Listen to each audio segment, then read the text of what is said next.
Bonjour à toutes et à tous et bienvenue dans cette nouvelle vidéo pour reprendre d'où on s'est arrêté avec la dernière sur la configuration du OpenWRT. Donc pour ceux qui n'ont pas vu la dernière vidéo, je vous invite, lien dans la description, comment installer le firmware OpenWRT sur le routeur Netgear 7500. Donc voilà, il y a plusieurs routeurs qui sont supportés par OpenWRT. Donc il n'y a qu'à aller sur le site et vous renseigner si le vôtre il est supporté, ou sinon vous pouvez le chercher un d'occasion parmi les modèles compatibles sur le Bon Coin ou sur eBay.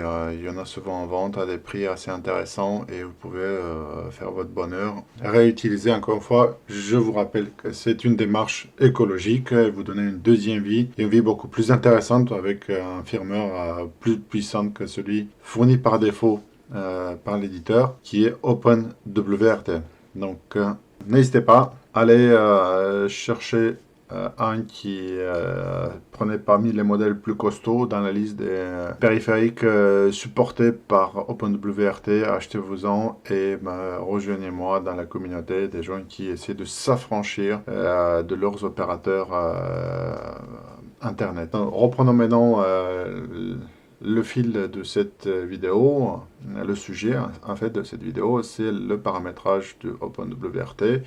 Donc, une fois que vous avez saisi dans la barre d'adresse de votre navigateur l'adresse IP par défaut sur laquelle l'interface web de paramétrage est configurée, le 192.168.1. Dans la vidéo précédente, j'ai montré comment sécuriser juste après l'installation en mettant un mot de passe pour l'utilisateur qui est administrateur, qui s'appelle root. Après, chaque fois que vous connectez, bon, il va vous demander le mot de passe, comme ici.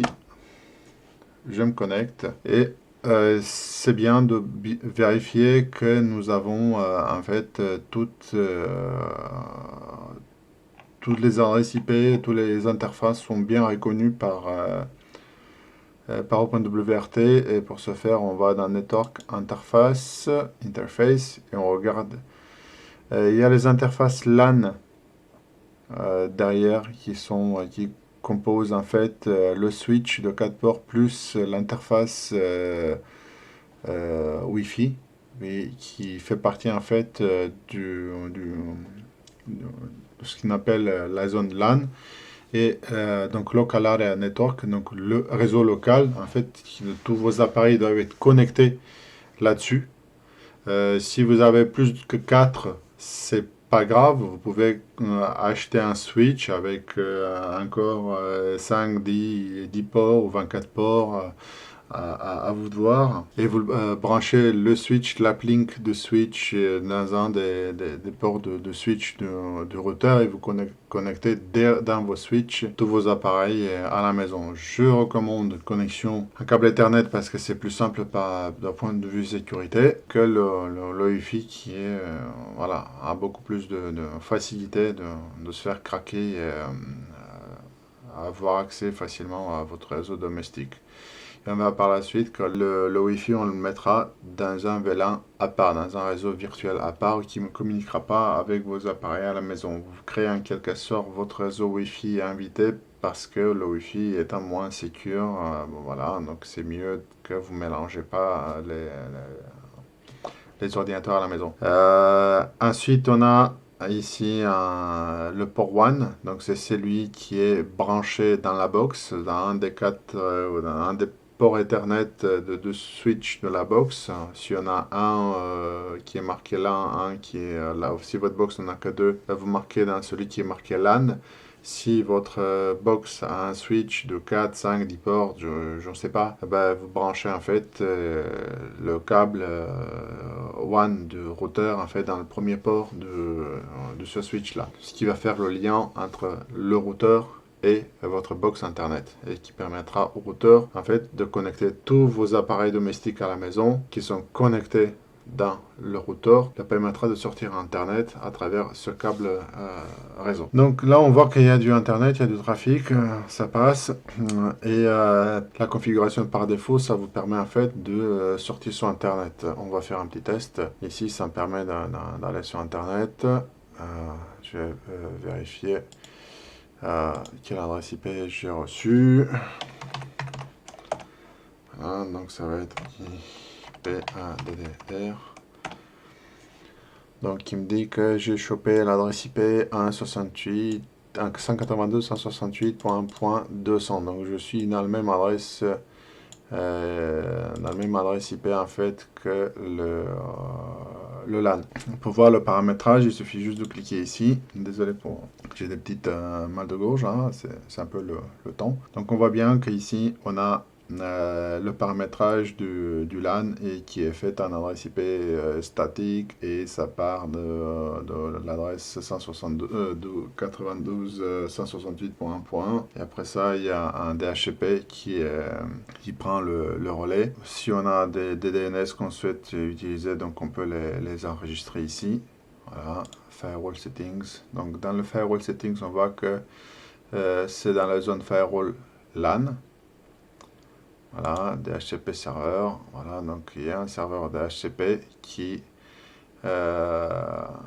démarre à 100 et s'arrête à 150 et le bail il est de 12 heures. Voilà. Donc comme j'ai rien modifié, je fais un dismiss.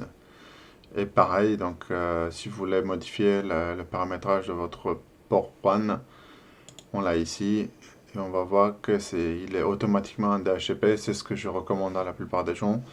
Parce qu'automatiquement, les box sont configurées pour délivrer des adresses IP via DHCP et ça permet en fait à votre routeur, en cas de changement d'opérateur, de justement, vous prenez la nouvelle box, vous la branchez, et configurez la marche et après ça, vous branchez le câble Ethernet de WAN dans le premier port LAN de la nouvelle box et ça part tout de suite. Il n'y a aucune modification à faire et vous amusez plus à changer les adresses IP de toutes vos machines et ainsi de suite. Donc ça vous passe de tout ce tracas là. Donc voilà la configuration à faire quand vous souhaitez ne pas vous prendre la tête. Vous configurez le WAN en DHCP, il se débrouille tout seul et c'est derrière ça que vous allez créer votre réseau privé. Donc on ne modifie rien. On va faire un petit test maintenant. Voilà, on va aller sur le site de openwrt.org. Voilà.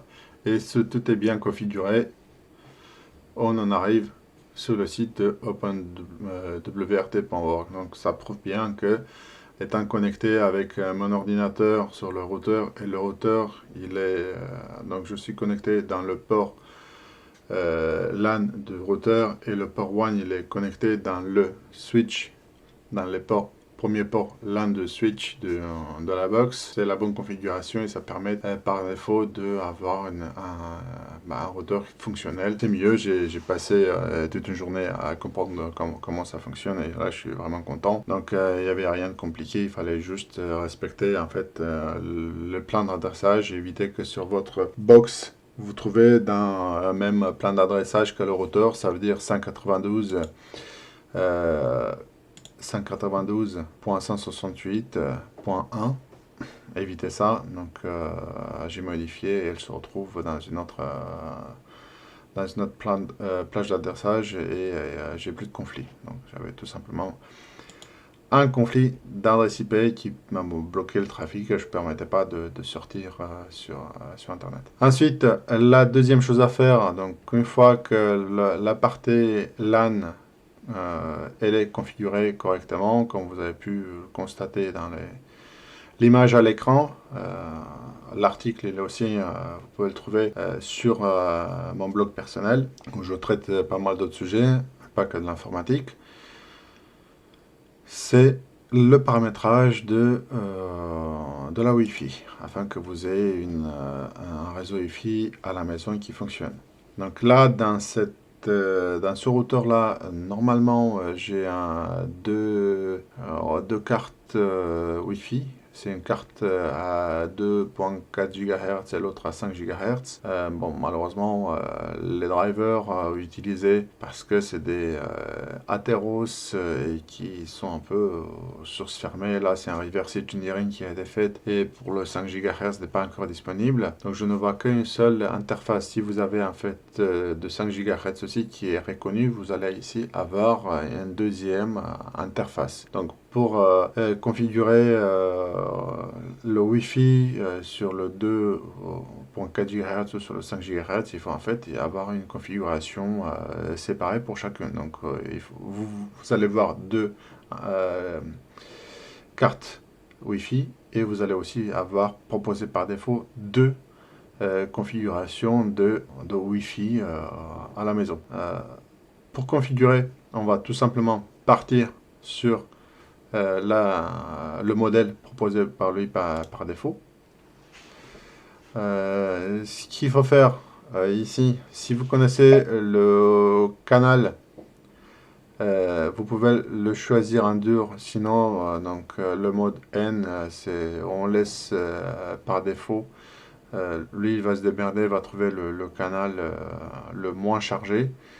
Maximum transit power, en fait ça c'est, il faut laisser driver par défaut, voilà, parce que sinon en fait c'est la puissance maximale qu'il va mettre dans l'antenne pour avoir une meilleure couverture du signal. Il faut savoir qu'il y a des réglementations dans chaque pays et ici en fait pour laisser le driver choisir celui du pays, on vient ici et on va choisir le pays qui est la France, FR, France, et lui automatiquement saura quelles sont les réglementations, en fait, les normes en termes de puissance d'émission des ondes radio à utiliser. Alors là, il y en a des pays qui permettent plus, il y a des pays qui permettent moins. C'est comme ça. Une fois que vous avez modifié, vous sauvegardez. C'est plus simple. Et pour configurer un point d'accès Wi-Fi à la maison, ici, vous allez choisir dans la partie Interface Configuration le nom du réseau. Vous pouvez choisir de cacher ou pas votre SSID quand les gens viennent voir découvrir les réseaux Wi-Fi autour. Vous avez la possibilité en cochant ça de faire cacher votre nom, mais bon, pour les gens un peu plus avancés qui savent maîtriser l'outil informatique, ils vont découvrir de toute façon, mais c'est pour juste les débutants, les gens qui ne savent pas s'en servir, qui ne vont pas pouvoir taper dans votre réseau, ce qui n'est pas plus mal. Ici, dans le deuxième onglet, on avait la sécurité wireless, encryption. On va faire, voilà, on va choisir WPA2 PSK Strong Security. Et à ce moment-là, c'est le maximum, le top de top WPA2 PSK, c'est le meilleur niveau de sécurité pour pour les clés de chiffrement de vos sessions Wi-Fi. Et ici, vous allez choisir votre clé. Ça peut être, mais comme c'est votre Wi-Fi, donc plus c'est long, mieux c'est. Et vous saisissez ici en fait, la clé Wi-Fi que vous souhaitez. Une fois que vous avez terminé tout ça, vous pouvez ici dans Mac Filter l'activer par exemple. Allow Listed Only. Et vous pouvez choisir une liste des adresses MAC, des appareils Wi-Fi de la maison. Bon, c'est pas hyper sécurisante pour le réseau Wi-Fi, mais si vous cachez votre SSID et si en plus vous ajoutez de Mac Filter, ça permet en fait de créer des couches successives de protection qui permettront de garder à distance en fait tous les néophytes, mais bon, c'est pas assez pour justement vous protéger contre les vrais hackers qui vont hacker votre réseau Wi-Fi. Donc voilà, une fois que vous avez choisi, dans l'Advanced Settings, vous avez encore des options supplémentaires. Moi, je ne m'aventure pas trop. Et une fois que vous avez tout fini, vous sauvegardez. Et à la fin, pour activer votre réseau Wi-Fi, vous cliquez ici et c'est activé. Donc une fois que c'est fait, donc vous avez une configuration par défaut fonctionnelle de OpenWRT qui vous permet de rendre fonctionnel rapidement votre nouveau routeur et sécuriser votre réseau informatique domestique en l'isolant complètement de celle de votre opérateur Internet. Voilà, voilà pour cette vidéo. Ça a été courte, on ne va pas s'étaler longtemps. Après, donc, on va parler un peu plus de firewall dans une prochaine vidéo pour vous montrer en fait comment vous pouvez affiner plus finement la config de votre routeur pour le rendre encore beaucoup plus sécurisé. Donc si cette vidéo vous a plu, n'hésitez pas de mettre un gros pouce bleu. Faites taper la cloche, abonnez-vous, faites taper la cloche pour être notifié de mes prochaines vidéos. Partagez-la avec vos amis et pour les plus généraux, n'hésitez pas de soutenir la chaîne avec les liens Patreon et Tipeee dans la description. Et moi, je vous remercie énormément pour le temps que vous avez accordé à cette vidéo et je vous dis à la prochaine.